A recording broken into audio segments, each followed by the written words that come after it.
Praise the lord హల్లెలూయా. ఈ విశ్వాస గృహం అనే ప్రోగ్రామ్ మీకు స్వాగతం. అందరూ బాగున్నారని, శాంతి సమాధానంతో ఉన్నారని నమ్ముచున్నాను. మనము దేవుని వాక్యం వెళ్ళక ముందు, దేవుని వాక్యం చదవక ముందు మనము దేవుని స్తుతించి, ప్రార్థించి దేవుని వాక్యం ధ్యానిస్తాం.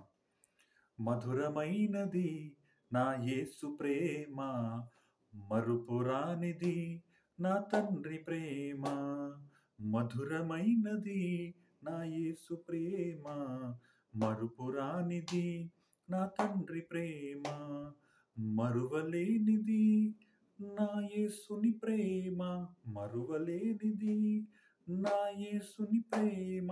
మధురాది మధురం నా ప్రియుని ప్రేమ, మధురాది మధురం నా ప్రియుని ప్రేమ. ప్రేమ ప్రేమ ప్రేమ నా యేసు ప్రేమ. ఇహలోక ఆశలతో అంధుడనైతిని, నీ సన్నిధి విడిచి నీకు దూరమైతిని. చల్లని స్వరముతో నన్ను నీవు పిలిచి, చల్లని స్వరముతో నన్ను నీవు పిలిచి, నీ సన్నిధిలో నిలిపిన నీ ప్రేమ మధురం. ప్రేమ ప్రేమ ప్రేమ నా యేసు ప్రేమ. మధురమైనది నా యేసు ప్రేమ, మరుపురానిది నా తండ్రి ప్రేమ. మరువలేనిది నా యేసుని ప్రేమ, మధురాది మధురం నా ప్రియుని ప్రేమ. ప్రేమ ప్రేమ ప్రేమ నా యేసు ప్రేమ. స్తోత్రం తండ్రి, స్తోత్రం. సైన్యములకు అధిపతి యెహోవా, మా నిజమైన దేవా, మాకు బహుగా ప్రేమిస్తున్న మా దేవా, ఈ సమయంలో ఆరాధించడానికి, ప్రార్థించడానికి, మీ వాక్యం ధ్యానించడానికి, మీ వాక్యం ప్రకటించడానికి, మీ కృపా కటాక్షం మా మీద ఉంచినందుకు మీకు వందనాలు చెల్లిస్తున్నాం తండ్రి. అవును తండ్రి, ఈ ప్రోగ్రాంలో, ఈ ప్రార్థనలో ఏ బ్రదర్, సిస్టర్, ఏ సోదరి, సోదరులు ఎవరైతే ఈ ప్రార్థనలతో, ఏ కుటుంబం అయితే ఈ ప్రార్థనలో ఏకీభవిస్తున్నారో తండ్రి, వాళ్ళకు నిండుగా ఆశీర్వదించి మీ అగ్నిభిషేకంతో నింపండి. మీ పరిశుద్ధ రక్తంతో వాళ్ళకి కడగండి. మీ పవిత్రాత్మతో, పరిశుద్ధాత్మతో వాళ్ళకు నడిపించి, మీ రాకడ కొరకు సిద్ధపరచమని, మీరే మహిమ, ఘనత, ఆరాధన పొందుకోమని యేసుక్రీస్తు అనే పరిశుద్ధ నామంలో, ఘనమైన నామంలో అడిగి వేడుకుంటున్నాం తండ్రి. Amen, amen. Praise the lord హల్లెలూయా. ఇప్పుడు పాస్టర్ సారా గారు ఇక్కడ ఉన్నారు. ఆమె దేవుని వాక్యం ప్రకటించగా మన హృదయాలను, మన ఆలోచనలను, మన తలంపులను, మన కుటుంబాలను దేవుని వాక్యంలో మనం కట్టుకుందాం. Praise the lord.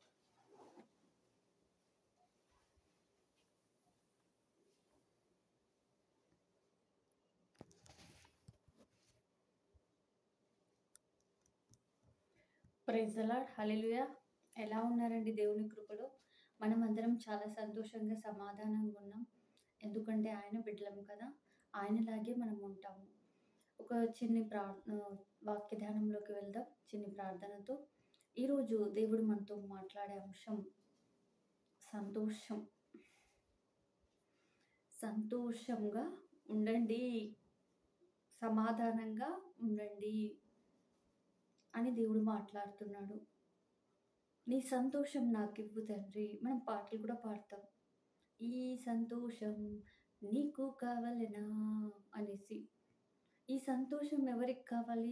నీకు కావాలనా? నేను సంతోషంగా ఉన్న నీ సంతోషం ఎవరికి కావాలి అని మనం పాటలు పాడతాము. నిజమైన సంతోషం అంట. మనం ఆయన పని చేసేటప్పుడు అది చాలా సంతోషంగా ఉంటుంది. ఎంతమందికి సంతోషం కావాలని దేవుడు చెప్తున్నాడు. ప్రార్థన చేసుకొని వాగ్దానంలోకి వెళ్దాం. మహోన్నతుడా, మహిమగల రాజా, ప్రేమ కలిగిన దేవా, నువ్వు నీ ప్రజలతో మాట్లాడుతున్నందుకు వందనాలయ్యా.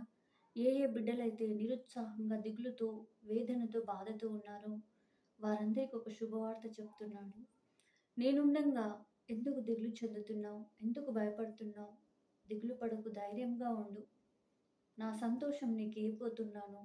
నీ సంతోషం నీ నుంచి ఎవరూ అపహరించరు అని నువ్వు మాట్లాడావు నాయనా. అందును బట్టి కృతజ్ఞతనైనా ప్రతి బిడ్డను దర్శించండి, జ్ఞాపకం చేసుకొని లేవనెత్తండి. ఇదిగో తండ్రి, ఈ జీవితం అమూల్యమైనది నాయన. ఈ జీవితంలో నిన్ను హత్తుకొని జీవించే కృపను మా అందరికి దయచేయండి ప్రభువా. ఈ సమయంలో ప్రార్థన అంగీకరించినందుకు వందనాలయ. యేసు నామములో అడిగి వేడుకొంచున్నాము తండ్రి. ఆమేన్.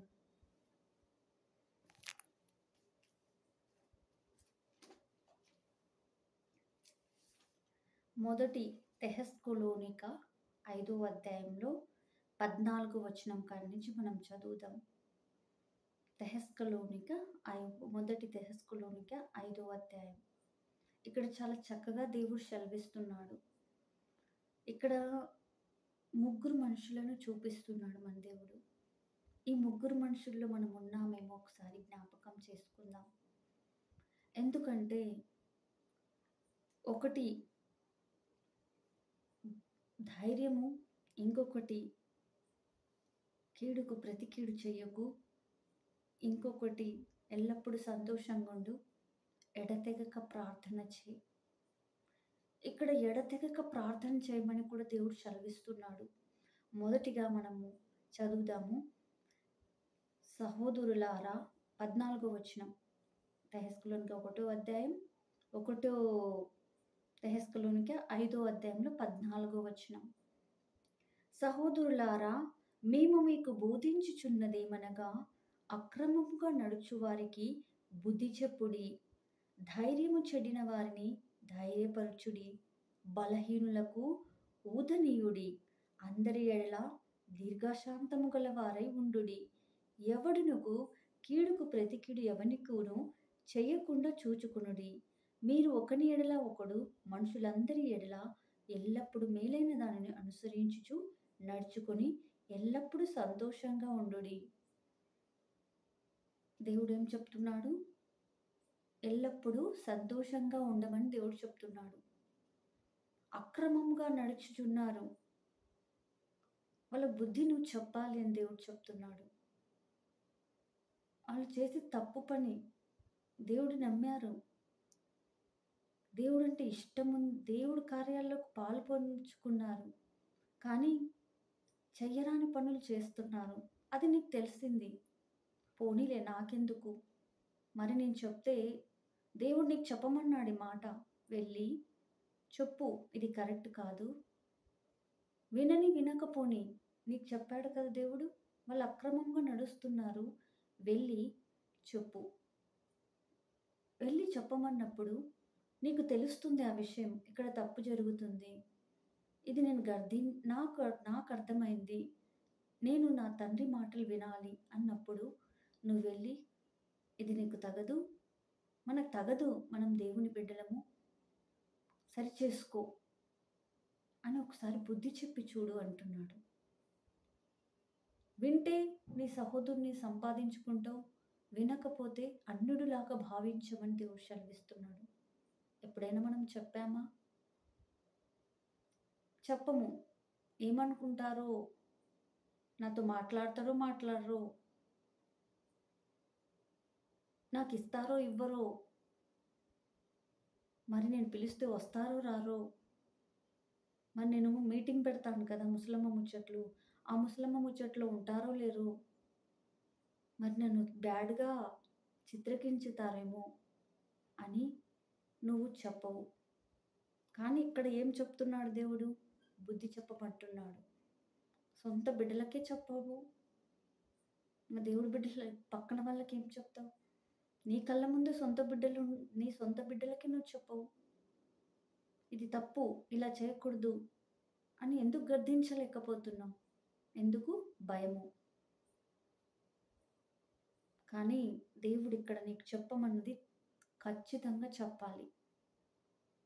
అది దేవుడు నీకు చెప్పాడు కాబట్టి ఈరోజు నుంచి వాళ్ళు ఏమనుకుంటారో, ఎవరేమనుకుంటారని ఆలోచించవద్దు. నీ తండ్రి నీకు చెప్పమన్నాడు, అది నువ్వు చెప్పాలి. ఇది కరెక్ట్ కాదు బ్రదర్, ఇది కరెక్ట్ కాదు సిస్టర్, మన దేవుడికి ఇది చాలా అవమానకరం మనం ఇలా జీవించడం అనేసి మనం చెప్పాలి.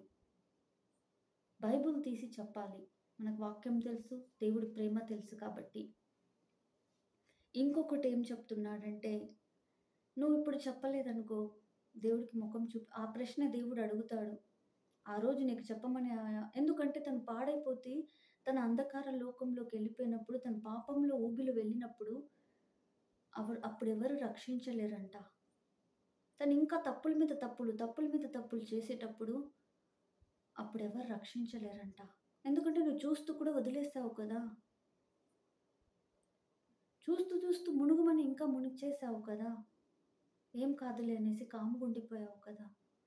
ఒకప్పుడు నువ్వు ఆ మాట చెప్పావనుకో, రోజు రోజు వాళ్ళు ఒకవేళ తప్పు చేస్తున్నా కూడా గాయమైనప్పుడు, అయ్యో! ఆ సిస్టర్ వచ్చి నన్ను చెప్పింది కదా! ఆ బ్రదర్ ఇలా మాట్లాడిండ్రు కదా! నేను అపార్థం చేసుకున్నాను. కానీ దేవుడు నన్ను హెచ్చరించాడు కదా! అని మారు మనసు పొందే అవకాశమైనా దొరుకుద్ది. ఇంకా తప్పుడు చేయకుండా అది ఆగిపోతది. అందుకు దేవుడు చెప్పమన్నాడు. ఒక్కసారి కాకపోయినా ఒక్కసారైనా వాళ్ళిలా చెప్పారు కదా! వాళ్ళు మాకు శుభవార్త ఇలా ప్రకటించారు కదా! అన్న ఆలోచన దేవుడు వాళ్ళకి కలిగిస్తాడు. ఇంకా ఎక్కువ పాపం చేయకుండా దేవుడి సన్నిధిలోకొచ్చి మోకరిల్లి పశ్చాత్తాపపడే ఆ ధన్యత కూడా వాళ్ళకొస్తది. ఆ బ్లెస్సింగ్ నీకే కదా! ఇప్పుడు నీతో మాట్లాడలేదు. ఇప్పుడు నీతో నువ్వంటే అసహించుకుంటారు.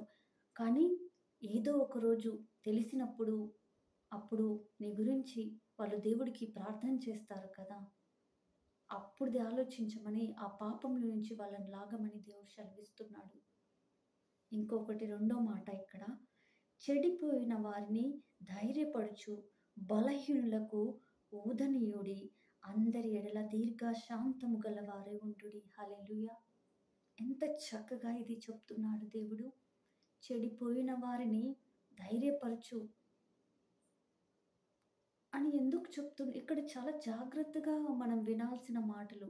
ఒకటి, వాళ్ళు తప్పులే, ఈళ్ళు తప్పే చేసిండ్రు. కానీ ఇక్కడికొచ్చి నీకు ఆ సమస్య గురించి చెప్తున్నారు. నేను తప్పు చేశాను. నాకు తెలుసో తెలియకో ఈ బాధ నన్ను అంటుకొనుంది. నేను దీంట్లో నుంచి ఊపిలో నుంచి బయటికి రావట్లేకపోతున్నాను అని ఏదో ఒక సిస్టరో, ఒక బ్రదరో నీ దగ్గరకొచ్చి తన మనసులోని బాధను తెలియపరిచారు.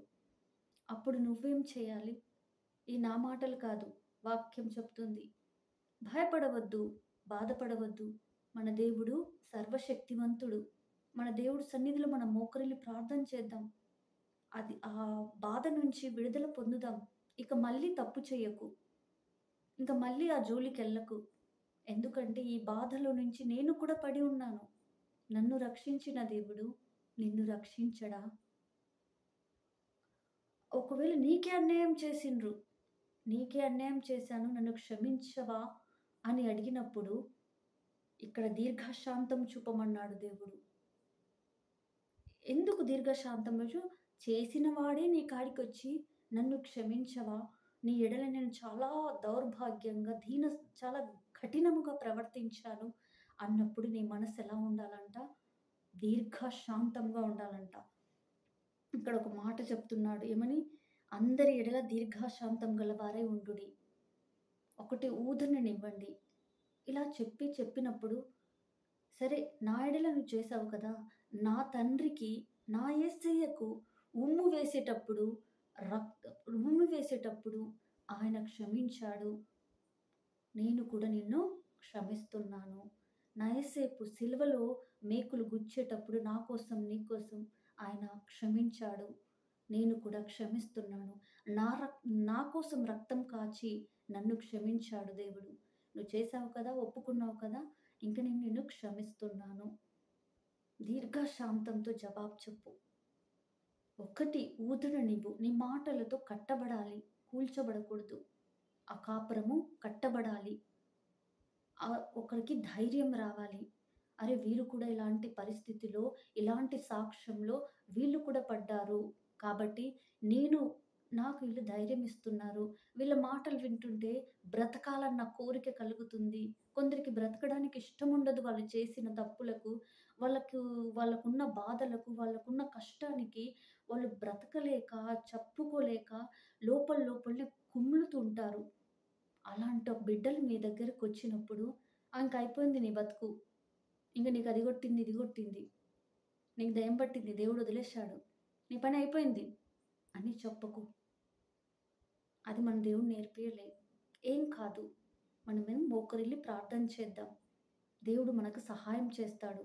ఒకప్పుడు ఈ బాధ నేను కూడా పడ్డాను కదా! నన్ను క్షమించాడు. నేను ఆయన వాక్య ధ్యానంలో, వాళ్ళ ప్రార్థనలో నేను నేనున్నాను ఉపవాసం ప్రార్థనలో. నేను దేవుడి సన్నిధిలో మోకరిల్లి ప్రార్థిస్తున్నాను. నా దేవుడు నన్ను క్షమించాడు. నిన్ను కూడా క్షమిస్తాడు అని నీ మాటల్లో జీవం పోయి, ప్రాణం పోయి, అప్పుడు దేవుడు తనను రక్షిస్తాడు. నిన్ను కూడా దీవిస్తాడు. పడిపోయి ఆ మాటలు తీసుకుపోయి 10 మందికి చెప్పొద్దు. వాళ్ళ జీవితం ఇలా అయిందంట. ఇంకా వాళ్ళ వాళ్ళ పాపమే వాళ్ళకయింది. వాళ్ళు ఇంకొకరికి ఇలా చేశారు. అలా నువ్వు మాట్లాడవద్దు. వాళ్ళు ఒక సాక్షిగా నిలబెట్టేటట్టు దేవుడికి ఆ ఆత్మను తీసుకెళ్ళి, అయ్యా! ఈ ఆత్మ నశించుచుంది. నశించిన దానికి వెతికి రక్షించుటకే నువ్వొచ్చావు కదా! ఇదిగో ఈ బిడ్డని నీకు అర్పిస్తున్నాను అని వాళ్ళ కొరకు ప్రార్థన చేయి. ఇద్దరు కలిసి ప్రార్థన చేద్దామని దేవుడి దగ్గర ఏకీభవించి ప్రార్థన చేస్తే, ఎక్కడ ఇద్దరు ముగ్గురుంటారో అక్కడ నేనుంటానని దేవుడు పలికాడంట. నాకెందుకులే, నా కడుపే నాకు దేవుడని చెప్పొద్దు. ఎందుకంటే ఆ పరిస్థితిలో, ఆ నలుగురిలో, ఆ ఇబ్బందిలో మనము కూడా ఒకసారి పడి ఉన్నాము. మనకి ఎవరో ఒకరు దేవుడి వాక్యం చెప్పి, దేవుడి వైపు మళ్ళించి, ఇంత భక్తిలో మనం నడుస్తున్నాము, పవిత్రంగా జీవిస్తున్నాము. కానీ వాళ్ళకు కూడా ఆ ఊరటనివ్వమని దేవుడు సెలవిస్తున్నాడు. ఈరోజు శ్రమలొస్తున్నాయి, ఇబ్బందులొస్తున్నాయి, కష్టమొస్తుంది అంటే కొన్ని కొన్ని దేవుడు కూడా అనుమతిస్తాడు. ఎందుకంటే ఒక బంగారాన్ని అమల్చాలి, అందంగా మారాలంటే అది కాల్చబడాలి. పనికి రాకుండా దాన్ని తొక్కబడాలి. అప్పుడే అది అందంగా మెరుస్తది. అప్పుడే అందరికీ ప్రయోజనకరంగా ఉంటుందని దేవుడు సెలవిస్తున్నాడు. ఇప్పుడు ఆ నలుగురిలో, ఆ ఇబ్బందిలో నువ్వు నిలబడ్డావు కాబట్టి స్థిరంగా ఇంకొకరిని నిలబెట్టేస్తావు. లేదు నేను నిలబడ్డాను ఇంక చాలు నా జీవితము. ఇంక వాళ్ళ దెయ్యాలు, ఈళ్ళ దెయ్యాలు నాకెందుకు? కొందరు ఇలా మాట్లాడతారు. మరి నీకు దెయ్యాలున్నప్పుడు వాళ్ళొచ్చి రక్షించలేదా? దేవుడి మాటలు చెప్పలేదా? అది ఎలా మర్చిపోయావు? వాళ్ళయి వాళ్ళయి నాకెందుకు? నాకెందుకు? నా కడుపే నాకు ఆనందం. నీకు దేవుడు మాటలిచ్చాడు కట్టడానికి. నీకు దేవుడు ధనమిచ్చాడు ఆయన పని చేయడానికి. నీకు శక్తినిచ్చాడు ఆయన కార్యాలు ఉరిగొల్పడానికి. ఒకప్పుడు ఆయనమంటే ఆయన ఆయన నీకు బ్రతికించాడు కదా! ఇప్పుడు నీకు బాధ్యత లేదా ఆయన పని చేసేది అని దేవుడు అడుగుతున్నాడు. ఇంకొక మాట ఉంది. ఇది చాలా జాగ్రత్తగా వినాలి. 15వ వచనం. కీడుకును ప్రతి కీడు ఎవనికినూ చేయకుండా చూచుకొనుడి. మీరు ఒకని ఎడల ఒకడు మనుషులందరి ఎడల ఎల్లప్పుడూ మేలైనది అనుసరించి నడుచుకొనుడి. ఎల్లప్పుడూ సంతోషంగా ఉండుడి. ఎడతెగక ప్రార్థన చేయుడి. హల్లెలూయా! కీడుకు ప్రతి కీడు ఎవరికీ చేయొద్దంటున్నాడు దేవుడు. ఇప్పటి వరకు మనం కీడు చేస్తూనే వచ్చామేమో. జాగ్రత్త. వాళ్ళకు కొన్ని దెబ్బలే తగులుతాయి. ఏ కీడైతే మనం చేస్తామో మనం ఆ ఊబిలో నుంచి మనకెవ్వరు లాగలేరంట. వాళ్ళు బాధపడుతుంటే నువ్వు చూసి సంతోషిస్తున్నావేమో. నేను చేశాను కదా ఈ కీడు. నేను ఈ పని చేశాను కదా! ఇంక వాళ్ళు కోలుకోలేరు. కోలుకోలేని దెబ్బలు నేను కొట్టాను కదా అనేసి విత్తనాలు విత్తుతున్నావేమో.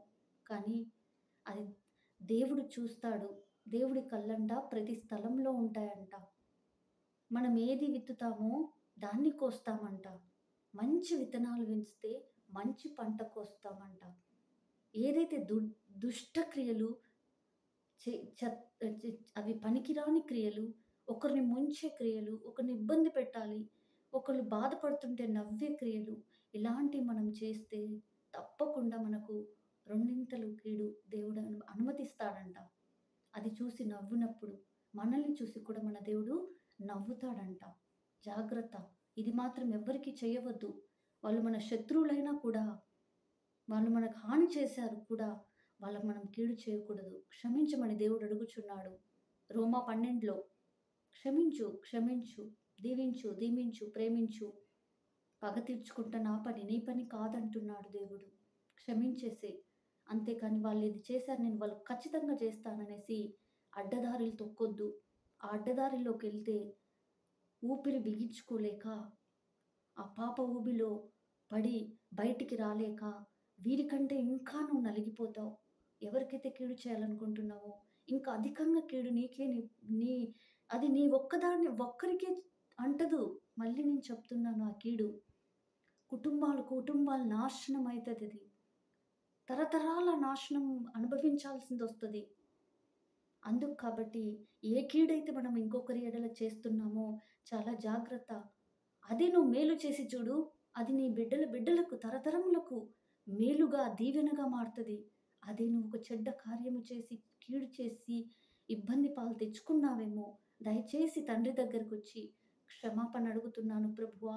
నేను తెలుసో తెలియకో ఇలా చేశాను.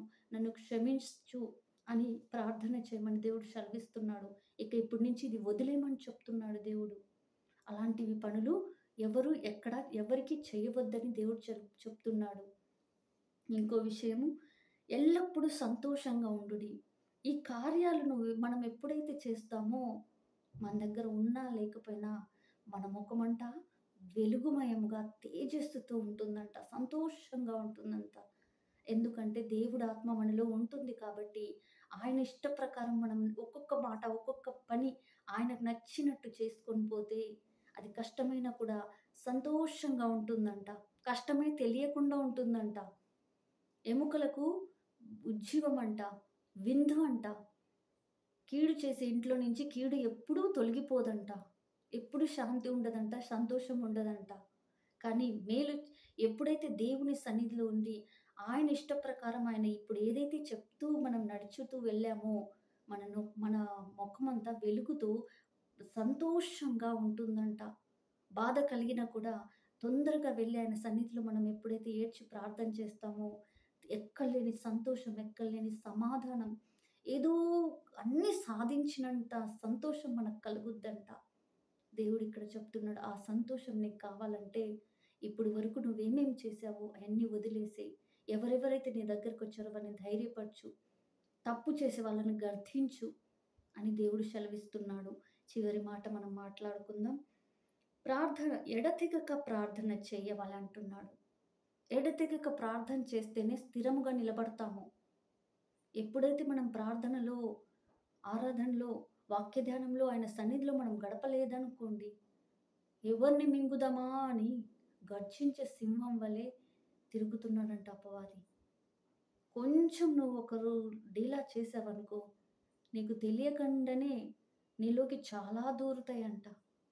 చాలా ముచ్చట్లు, చాలా మాటలు లాగుతున్నాయంట. వీటన్నిటిని చెడు నుంచి బయటపడాలంటే ఎడతెగక ప్రార్థన మనకుండాలి. మనం ఎప్పుడు ఆయన సన్నిధిలో ఉండాలి. ఆయన మాటలు వినడానికి ఇష్టపడాలి.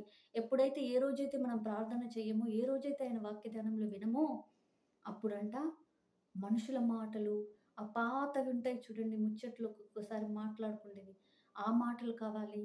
ఇంకా ఎవరికైనా ఫోన్లు చేయాలి, లేకపోతే ఏ సీరియల్ అయినా చూడాలి, ఏ సినిమా అయినాకెళ్ళాలి, ఏ ఇంటికైనా వెళ్ళి కీడు పనులు చేయాలి, ఏ తప్పుడు పనులు చేయాలి, ఎవరెవరు ఏ పాత జీవితంలో జీవిస్తున్నారో అవన్నీ లాగుతాయంట.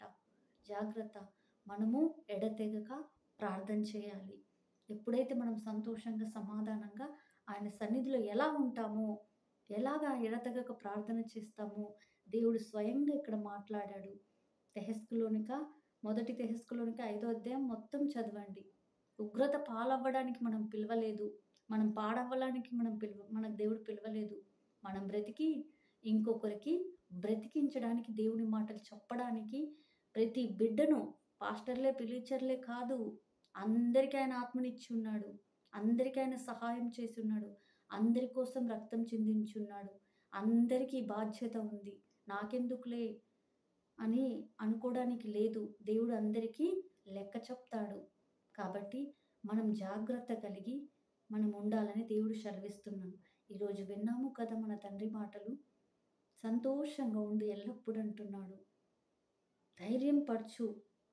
నువ్వే బాధపడ్డావో అలాంటి వాళ్ళు నీకు దొరికినప్పుడు వాళ్ళకి నీ మాటలు చెప్పు. దేవుడి మాటలు చెప్పి దేవుడి సన్నిధికి లాక్కురా అని దేవుడు సెలవిస్తున్నాడు.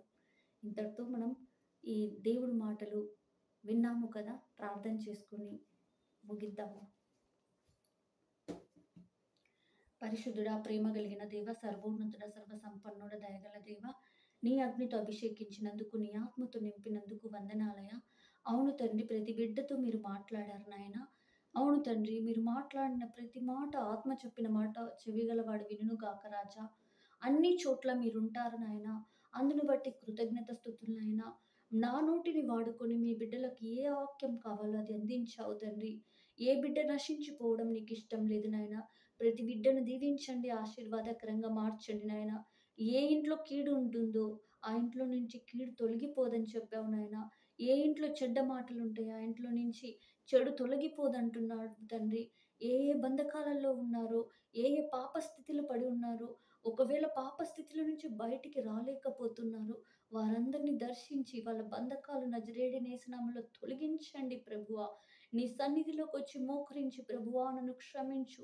నేను నీ వాడను, నేను నీ దానను తండ్రి. నన్ను ఆదరించుము తండ్రి అని ఏ బిడ్డైతే మొరపెడుతున్నారో వారి నోటి నిండా సంతోషం, నవ్వునుంచండి. శాంతి సమాధానాన్ని ఇవ్వండి. వారి చేతులను ఆశీర్వదించండి. మా అందరిని నీ చేతుల మీద ఆశీర్వాదకరంగా ఉంచండి. ఇదిగో తండ్రి మిమ్మల్ని మీ దీవెనకరంగా మార్చండి నాయన. మేము అనేకులకు దీవెనకరంగా మార్చండి ప్రభువా.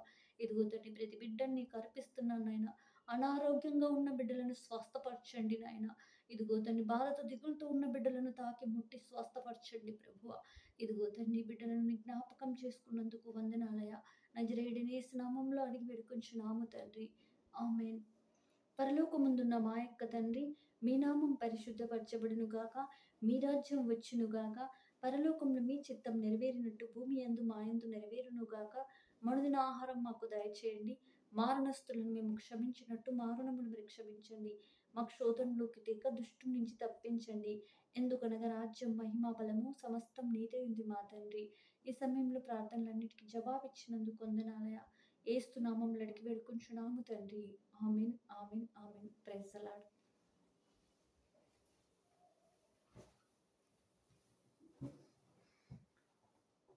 Praise the lord. హల్లెలూయా. ఇప్పటివరకు విన్నారు కదండి చక్కని దేవుని వాక్యము. మనము మారు మనసు పొంది మన జీవితాలను, మన ఆలోచనలను దేవుని మార్గంలో నడవాలని దేవుడు ఎప్పుడూ ఎదురు చూస్తుంటాడు. ఎందుకంటే సమయము చాలా తక్కువ ఉంది. యేసు ప్రభు రాకడ చాలా త్వరలోనే ఉంది. ఆయన రాకడ మునిపే మనము మారు మనసు పొంది ఆయనని రక్షకుడిగా అంగీకరించి మనము బాప్తిసం పొందుకొని పరిశుద్ధాత్మని పొందుకొని దేవుని వాక్యంలో నడవాలని దేవుడు అందరికీ ఒక సమయం ఇచ్చి ఉన్నాడు. అందుకోసము మనము మన జీవితాలను ఒక మురికి జీవితంగా జీవించాలని దేవుడు ఆశిస్తలేడు.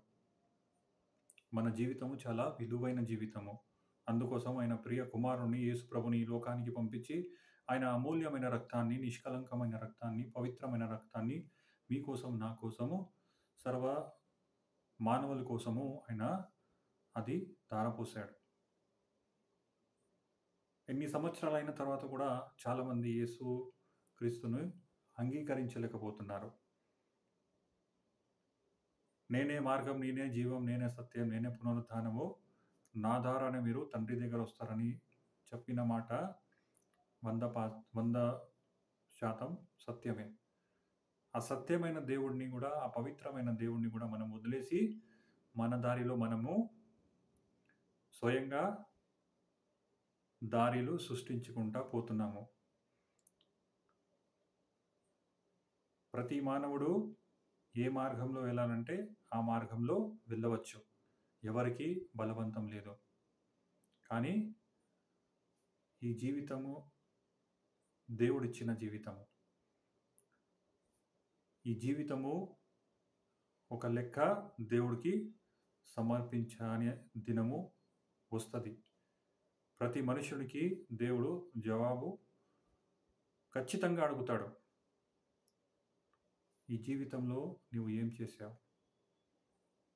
ఒకవేళ మనము చెప్పకపోతే అప్పుడు దేవుడు నిర్ణయం తీసుకుంటాడు. ఇప్పుడు కూడా సమయము అందరికీ ఉంది. ప్రతి మానవుడు, ప్రతి మనిషి, అది గొప్పవాళ్ళు కావచ్చు, ధనవంతులు కావచ్చు, బీదవాళ్ళు కావచ్చు,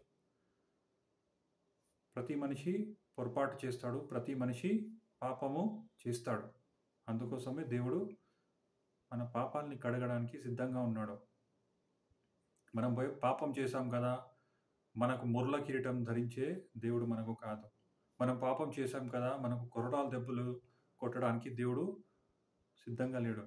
కానీ మనము ఆయన దగ్గరొచ్చి మన పాపాలు ఒప్పుకొని హృదయపూర్వకంగా మనస్ఫూర్తిగా మనము ఒప్పుకుంటే అది చాలు. ఇంకా సమయం దేవుడు ఇచ్చి ఉన్నాడు. మనము అర్థం చేసుకోకపోతే ఇంకా మన ఇష్టము. మనము ఈ జీవితము శాశ్వతం ఇక్కడ జీవించము. ఒక సమయం వస్తది మనము సమాధిలో పెట్టబడతాం. ఎందుకంటే మట్టి నుంచి వచ్చిన ఈ శరీరము మట్టిలోనే కలవాలి. ఇంకా మనకు ముందు చాలామంది సమాధిలో ఎళ్ళిపోయినారు. మనతో చదివిన పిల్లలు, మనతో చదివిన స్నేహితులు, మనతో మాట్లాడిన వ్యక్తులు వాళ్ళు సమాధిలో వెళ్ళిపోయినారు. మన సమయం గూడా వస్తది. మన సమయం గూడా రాబోతుంది. అందుకోసం మనము సిద్ధంగా ఉన్నామా? మనము పరలోక రాజ్యానికి ఎళ్ళుదాం సిద్ధంగా ఉన్నామా?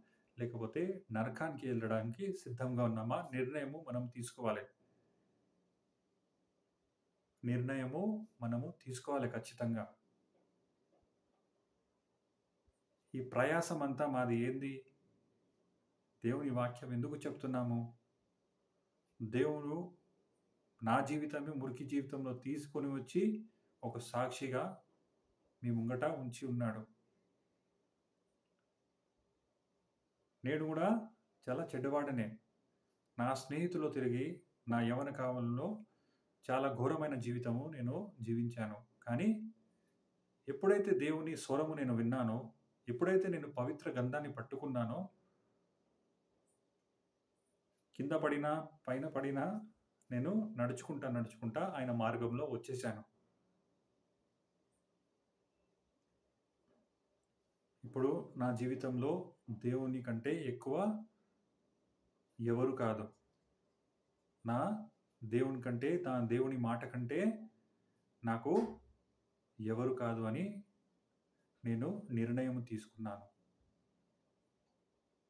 ఆ నిర్ణయం ఎప్పుడు తీసుకుంటామంటే, మనలో ఆయన ప్రేమ ఉంటేనే, ఆయన కృప మనలో ఉంటేనే మనము ఆ నిర్ణయము తీసుకోగలము. అందుకోసము మన జీవితము చాలా విలువైన జీవితము. మనము నిర్ణయము తీసుకుంటే చాలా మంచిది. తొందరగా తీసుకుంటే చాలా మంచిది. అది మనకి మంచిది, మన కుటుంబానికి మంచిది. మనము ఒక ఆశీర్వాదంగా ఉండాలని మన దేవుడు ఆశతో ఉన్నాడు. అందుకోసం మనం మారుమనసు పొంది మన పాపాలు ఒప్పుకొని దేవుని చెప్పినట్టు మనం బాప్తిస్మం తీసుకొని పరిశుద్ధాత్మను పొందుకొని పరిశుద్ధాత్మతో నడిచే జీవితము, పవిత్రమైన జీవితం నడిచే జీవితము దేవుడుకు ఇష్టమైన జీవితము. ఇప్పుడు విన్నారు కదా పాస్టర్ సారా గారు చెప్పింది వాక్యము. దేవుని వాక్యం ద్వారా మనము మన గృహాలను, మన జీవితాలను, మన ఆలోచనలు కట్టుకుందాం.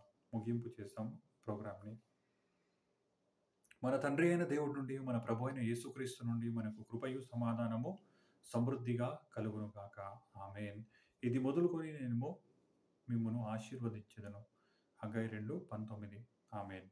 Praise the lord. హల్లెలూయా. శాంతి సమాధానంతో మనము దేవుని మాట ప్రకారం మన జీవితాలలో కొనసాగిస్తాం.